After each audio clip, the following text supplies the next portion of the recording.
Right. Osmania university వద్ద మనం చూసినాం ఇప్పుడే నాన్ టీచింగ్ సంబంధించిన ఉద్యోగస్తులంతా కూడా ముఖ్యమంత్రికి హార్ట్లీ వెల్కమ్ చెప్తూనే వాళ్ళ సమస్యలను వారి ముందు పెడుతున్నారు ముఖ్యమంత్రి గారి ముందు.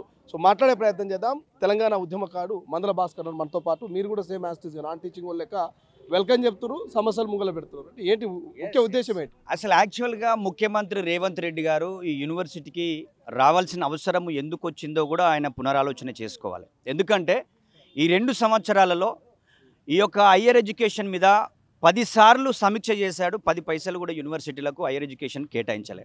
మొన్న యూనివర్సిటీకి ఠాగూర్ ఆడిటోరియంకు వచ్చాడు, ఆ రోజు కూడా ఒక్క పైసా కూడా ప్రకటించలే. ఈరోజు 2 సంవత్సరాలైన సందర్భంగా ఆర్ట్స్ కాలేజీకి ఎందుకు వస్తుండో మరి ఆయన ఆలోచన ఏందో మాకు తెలియదు. ఇక్కడున్న విద్యార్థులు మాత్రం గత ప్రభుత్వంలో కూడా ఏమి కూడా యూనివర్సిటీలోకి రిక్రూట్మెంట్ కానీ నాన్ టీచింగ్లో కానీ టీచింగ్లో కానీ ఇక్కడ యొక్క మెస్ హాస్టల్స్ కానీ ఏవి కూడా వాళ్ళు యొక్క అభివృద్ధి చేయలేదు. మరి ఇప్పుడు చేయడానికి ఏమన్నా ప్లాన్ ఉందా, ప్రణాళిక ఉందా అనేది ముందు ప్రకటించి ఇక్కడికి రావాలి.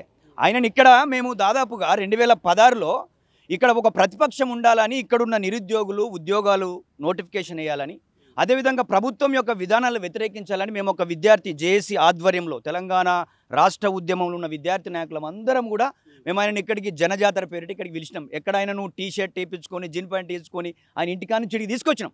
పోలీసు నిర్బంధం, మొత్తం చుట్టూ పోలీసు వాళ్ళు కూడా మొత్తం కంచె వేశారు. ఇక్కడికి వచ్చి ఆయన విద్యార్థి నిరుద్యోగుల తరపున నేను కొట్లాడతా అని చెప్పాడు. ఆయనకి ఇక్కడికి వచ్చిన తర్వాతనే పీసీసీ అధ్యక్షుడు అయ్యాడు, ఈరోజు ముఖ్యమంత్రి అయ్యాడు. ఈరోజు ఆయన 20 నెలల్లో ఏమైనా యూనివర్సిటీలకు ఏమైనా చేసిండా అంటే ఏం చేయలే. అన్ని 6 గ్యారంటీలలో ఫెయిల్ అయిపోయాడు. 7వ గ్యారంటీ అయిన ప్రజాస్వామ్య పరిపాలన ఫెయిల్ అయిపోయాడు. 42% రిజర్వేషన్ ఇస్తామని బీసీలను మోసం చేశాడు. ఎస్సీల వర్గీకరణ చేసి మాలా 26 కులాలకు రిజర్వేషన్ లేకుండా చేశాడు. రైతులు, ఈయన ప్రభుత్వంలో రైతులను అరెస్ట్ చేసి పేపించిన పరిస్థితి. ఈయన ఎండ్ల పాస్ అయ్యాడంటే ఆయన కుటుంబం, ఆయన మంత్రులు, ఆయన ఎమ్మెల్యేలు అవినీతిలో మాత్రం సక్సెస్ అయ్యారు.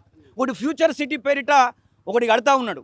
అది ఏంటంటే వాళ్ళ కుటుంబం యొక్క గ్రామంగా మార్చుకోవడానికి ఏమైపోయిందంటే ఆయన ఊరైనటువంటి కొండరెడ్డి పండ్లకేమో ₹1,00,00,000 తీసుకుపోతున్నాడు, మిగతా పల్లెలకేమో తూట్లు పొడుస్తూ ఉన్నాడు.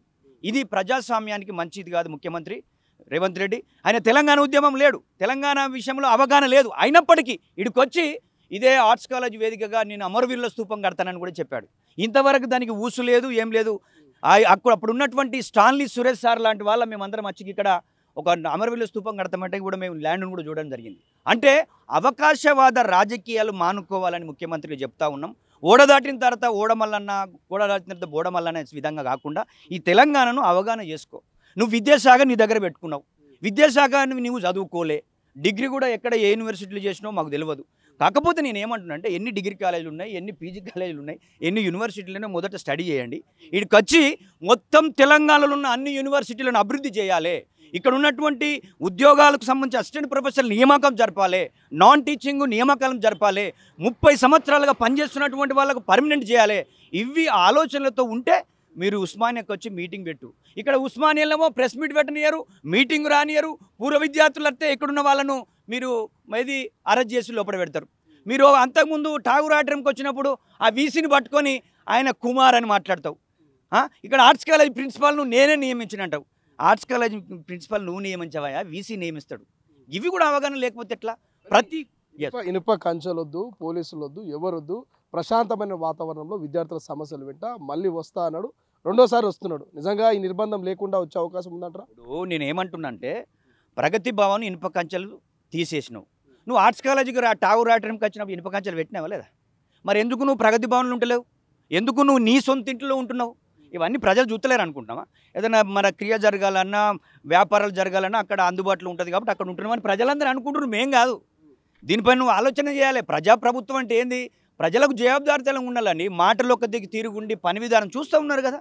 ఈ 20 నెలలు ఇప్పుడు ఆల్రెడీ మీకు 2 సంవత్సరాలు అవుతా ఉంది. ఈ 2 సంవత్సరాల్లో నీకు ఏం అవగాహన ఉంది? ఏం చేస్తున్నావు తెలంగాణ పట్ల? నువ్వు తెలంగాణ ఉద్యమంలో లేవు, నీకు ఈ తెలంగాణ ప్రజల పట్ల అవగాహన లేదు. అందుకే నువ్వు ప్రతి నిర్ణయం గచ్చిబౌలి భూములు అమ్ముతున్నావు. పెద్ద ఎత్తున ప్రజా ఉద్యమం వచ్చి సుప్రీంకోర్టు మెట్టికాయలు వేస్తే అక్కడ ఆపేసినావు. ఇప్పుడు మళ్ళీ 9,000 ఎకరాలు, 9,000 ఎకరాల దాదాపు 5 లక్షల కోట్లట. దీన్ని అంతా ప్రజలు చూస్తూ ఉన్నారు. నువ్వు దండుకోవడం, దాచుకోవడం, పంచుకోవడం తప్ప ఈ తెలంగాణ పైన స్పష్టమైన అవగాహన లేదు. మేధావులతో అభిప్రాయం తెలుసుకో. ఈ తెలంగాణలో ఉన్న యూనివర్సిటీలు ముఖ్యంగా హయ్యర్ ఎడ్యుకేషన్లో కానీ అన్ని యూనివర్సిటీలు కానీ డిగ్రీ కాలేజీలు పీజీ కాలేజీలు అన్నీ కూడా డెవలప్ జరగాలి.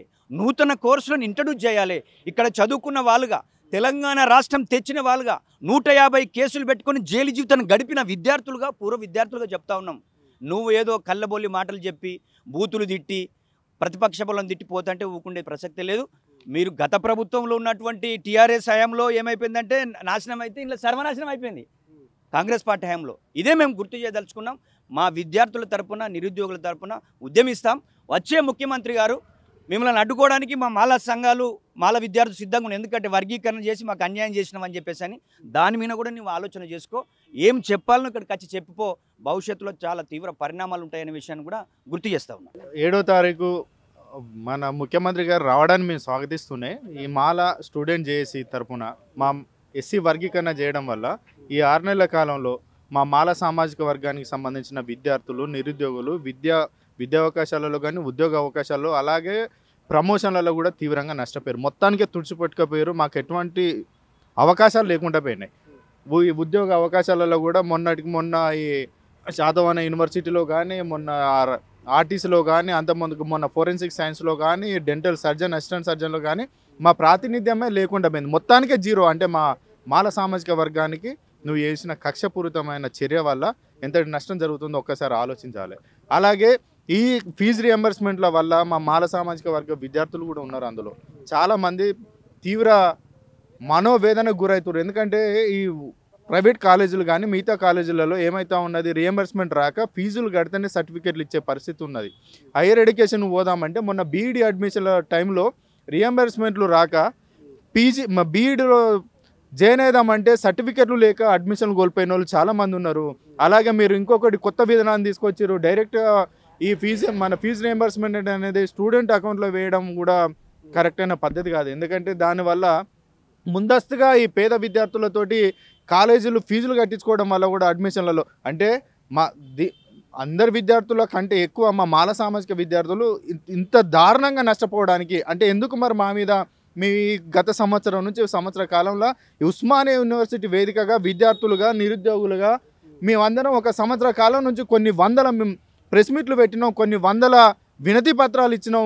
అయినా కూడా మా పైన మీకు ఎందుకు మరి ఆలోచన వస్తలేదో మేము మరొకసారి గుర్తు చేస్తూ ఉన్నాం. రేపైనా 7వ తారీఖు రోజు మా మాల సామాజిక వర్గ విద్యార్థులకు మీరు అవకాశం కల్పించాలి. మా వినతి పత్రాలు మీరు తీసుకొని మా సమస్య పైన పరిష్కరించే విధంగా మీరు అవకాశం కల్పించి చర్చలకు మాకు అవకాశం కల్పించాలని చెప్పి మేము తెలుపుతా ఉన్నాం.